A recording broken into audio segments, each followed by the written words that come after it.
जय हिंद बच्चों, कैसे हो? उम्मीद करते हैं आप लोग अच्छे होंगे।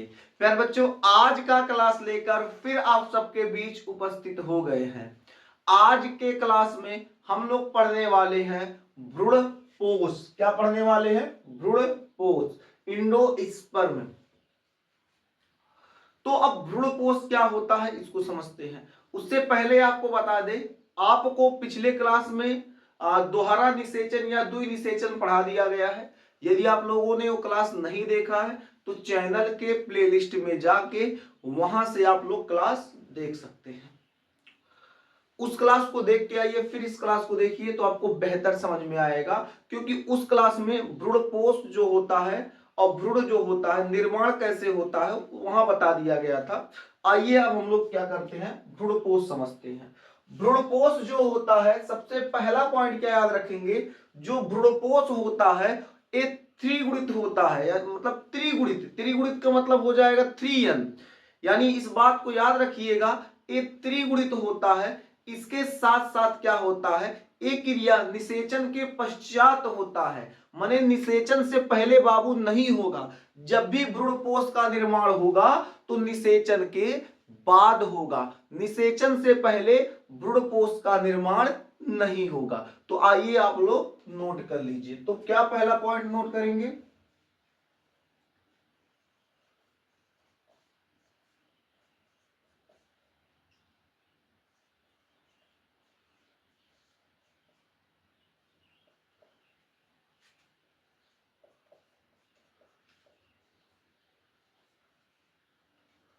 पहला पॉइंट, ए त्रिगुणित होता है।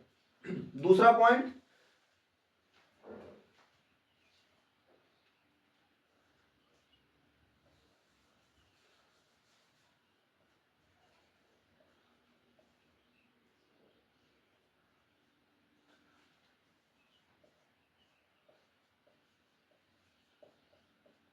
निषेचन के पश्चात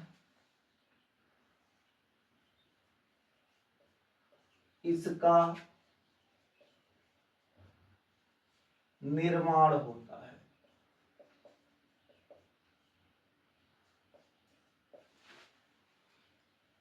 ठीक है, यानी ए त्रिगुणित होता है। त्रिगुणित का मतलब क्या हो जाएगा, 3n। और निषेचन के पश्चात बाबू इसका निर्माण होता है। किसका निर्माण होता है? तो भ्रूणपोष का निर्माण होता है। इतना बात समझ में आ गया? आगे बढ़े, चलिए अब थोड़ा सा भ्रूणपोष में बात और आपको समझा दे। ये जो भ्रूणपोष होता है, ये जो भ्रूणपोष होता है, इस भ्रूणपोष में कुछ बातें और हैं जो समझने योग्य है, हमको समझना चाहिए, क्योंकि ये बहुत ज्यादा आवश्यक है। अगर हम लोग नहीं समझेंगे, एक एक टॉपिक को हम लोग अच्छी तरीके से नहीं पढ़ेंगे, तो फिर आगे चल के हमको समस्या आ सकता है, या फिर एग्जाम में अगर क्वेश्चन बनेगा तो फिर वहां समस्या हो सकता है। इसलिए बहुत बारीकी से एक एक टॉपिक को हम लोग क्या करेंगे, बारीकी से पढ़ेंगे। और बारीकी से पढ़ने के साथ साथ आप लोग घर पे जो है रिवीजन करते रहे। जिन क्लासों को पढ़ा दिया गया है उन क्लासों को आप रिवाइज जरूर कर लीजिए। ऐसा नहीं कि आज वाला क्लास समझ में आ रहा है, आज वाला अपना फेयर बना लिए, कॉपी बना लिए हैं, और जो पीछे पढ़ाए उसको हम धीरे धीरे क्या कर रहे हैं, भूल जा रहे हैं। तो ऐसा बिल्कुल ना कीजिएगा, मेहनत से पढ़िएगा और माता पिता का बात मानिएगा, अच्छे से पढ़िएगा। समझ में आया कि नहीं? क्योंकि होता क्या है, ऋषियों ने कहा है मां ममता की मूरत होती है, कि ऋषियों ने कहा है मां ममता की मूरत होती है, दुनिया के कण कण में मां की सूरत होती है। बात समझ में आ गया? तो मेहनत से पढ़ो, माता पिता का बात मानो। अब टॉपिक पे हम लोग चलते हैं।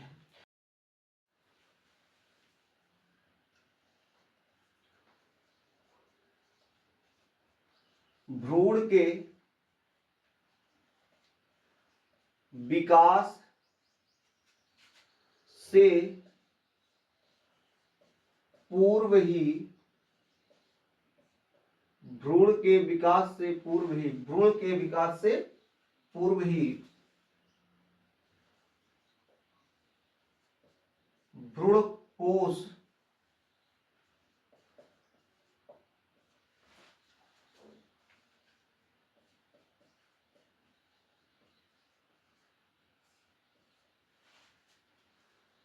भ्रूणपोष का विकास प्रारंभ हो जाता है।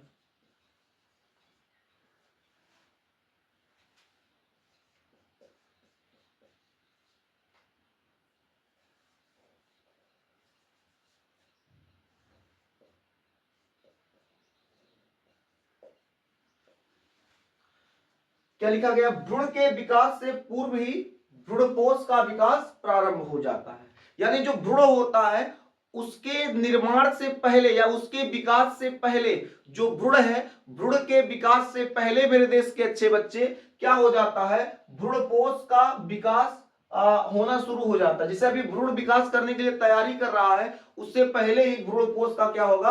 विकास प्रारंभ हो जाएगा, अपना ये विकास करना प्रारंभ करेगा, डेवलप करना प्रारंभ कर देगा। अब क्यों करता है? क्योंकि क्योंकि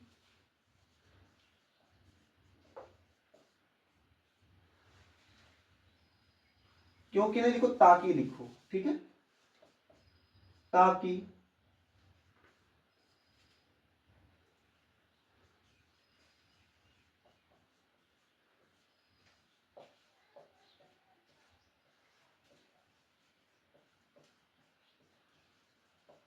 ताकि विकासशील भ्रूण को पोषण पोषण प्रदान किया जा सके।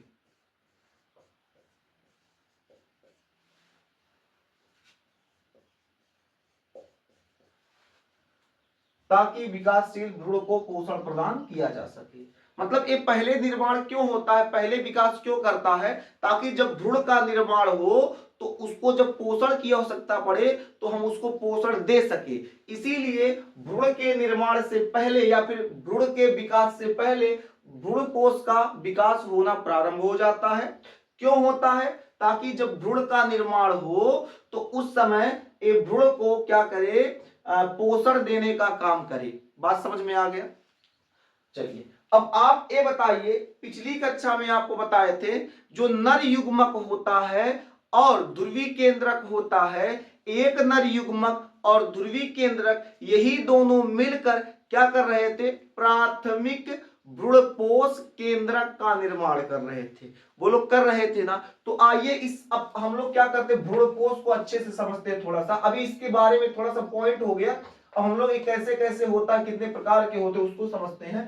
तो आप इससे पहले वाले क्लास में पढ़े थे जो नर युग्मक होता है, नर युग्मक और ध्रुवी केंद्रक,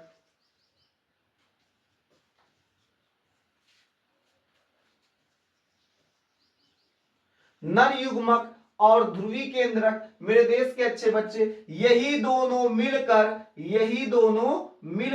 क्या कर रहा था?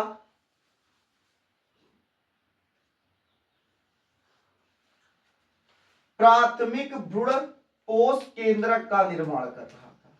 किसका निर्माण कर रहा था? प्राथमिक भ्रूणपोष केंद्रक।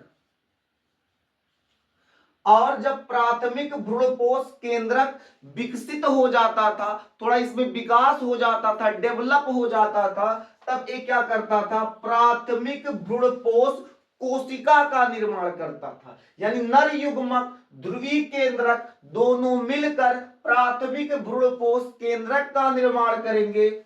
और यही जब थोड़ा सा विकसित हो जाएगा तो क्या करेगा? प्राथमिक भ्रूणपोष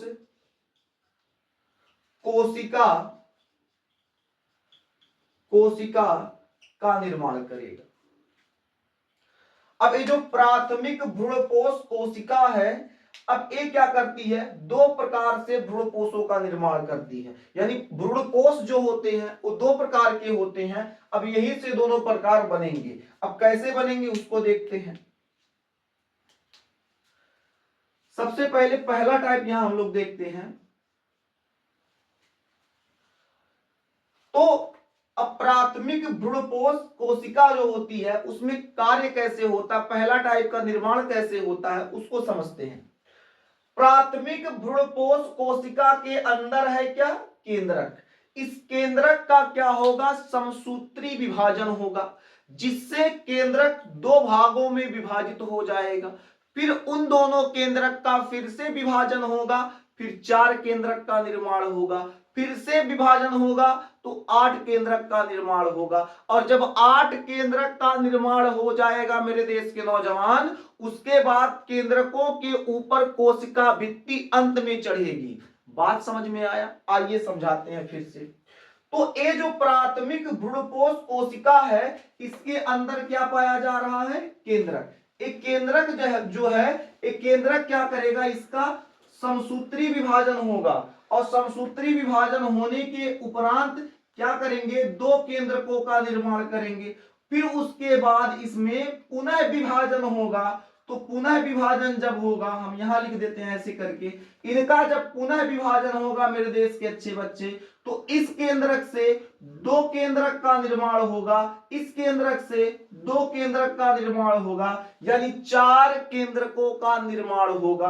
पुनः जब इसका विभाजन होगा, पुनः जब इसका विभाजन होगा, तो विभाजन होने के उपरांत एक क्या, इससे 2 का निर्माण होगा, और इस केंद्रक से 2 का निर्माण होगा, इस केंद्रक से 2 का निर्माण होगा, और इससे भी 2 का निर्माण, यानी 8 केंद्रकों का निर्माण होगा। बात समझ में आ गया?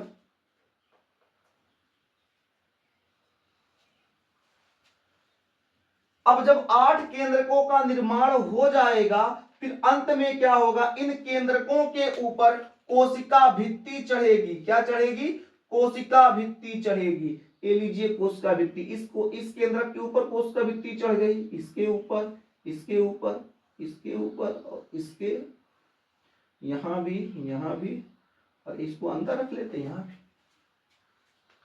समझ में आ गया? कहने का मतलब क्या है, जो प्राथमिक भ्रूणपोष कोशिका है, इसके केंद्रक का विभाजन होगा, फिर 2 का निर्माण होगा, 2 से फिर 4, 4 से फिर 8, 8 का जब निर्माण हो जाएगा, उसके बाद इन केंद्रकों पर कोशिका भित्ति अंत में चढ़ेगा, बीच में कहीं नहीं। जब लास्ट आ जाएगा, लास्ट बार विभाजन हो जाएगा, तो अंत समय में क्या होगा, इस पर क्या होगा, कोशिका भित्ति चढ़ जाएगा। तो इस प्रकार के भ्रूणपोष को हम लोग क्या कहते हैं, ये पूरी क्रिया खेला कौन किया है, केंद्रक किया है। कौन किया है, केंद्रक। इसलिए इस प्रकार के भ्रूणपोष को हम लोग क्या कहेंगे, हम यही नाम लिख देते हैं नीचे,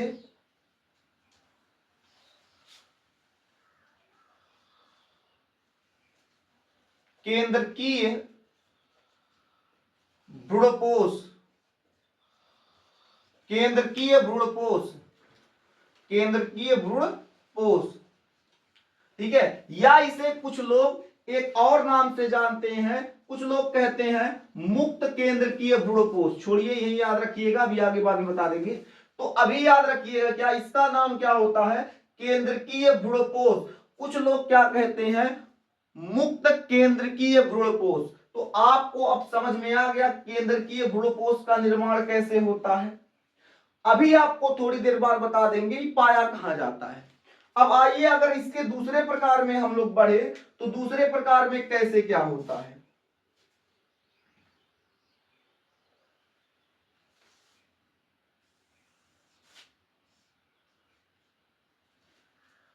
दूसरे प्रकार में अगर हम लोग बात करें, तो जो प्राथमिक भ्रूणपोष कोशिका होती है, इसके केंद्रक का वहां भी विभाजन होगा। जिस प्रकार यहां विभाजन हुआ, उसी प्रकार दूसरे प्रकार में भी इसका विभाजन होगा। लेकिन यहां गजब क्या है मेरे देश के अच्छे बच्चे, गजब बात यह है, जब इसका विभाजन हुआ और 2 केंद्रकों का निर्माण हुआ, तो 2 केंद्रकों के निर्माण के बाद इसमें कोशिका भित्ति तुरंत बनेगा, यही बनेगा, अंत में नहीं बनेगा। तो एक कोशिका भित्ति इधर बन गई, एक इधर बन गई। यानी कहने का मतलब क्या है, इसमें कोशिका भित्ति अंत में बना था, लेकिन गजब खेला क्या है इसमें, गजब खेला ये है मेरे देश के अच्छे बच्चे, इसमें जो कोशिका भित्ति बनना था, वो जैसे ही विभाजन क्रिया संपन्न हुआ, उसके बाद तुरंत कोशिका भित्ति का निर्माण हो गया। उसके बाद फिर क्या होगा, यहां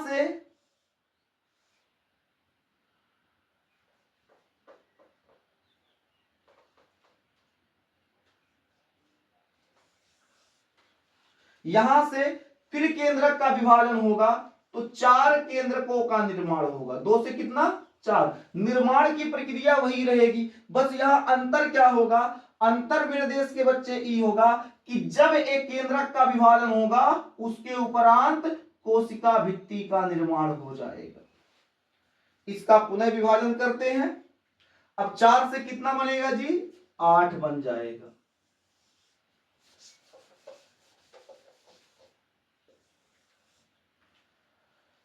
एक केंद्रक, 2 3 4 5 6 7 8, ठीक है।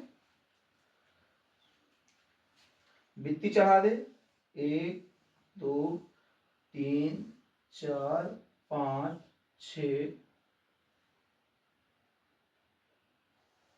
7 8, ठीक। अब इस प्रकार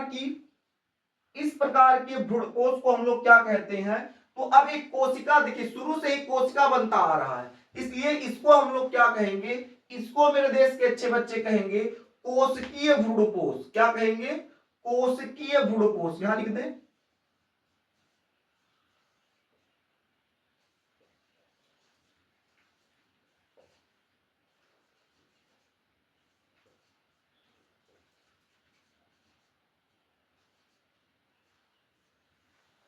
यानी कहने का मतलब क्या है, जो भ्रूणकोश होता है वो कितने प्रकार के होते हैं, तो भ्रूणकोश बाबू 2 प्रकार के होते हैं।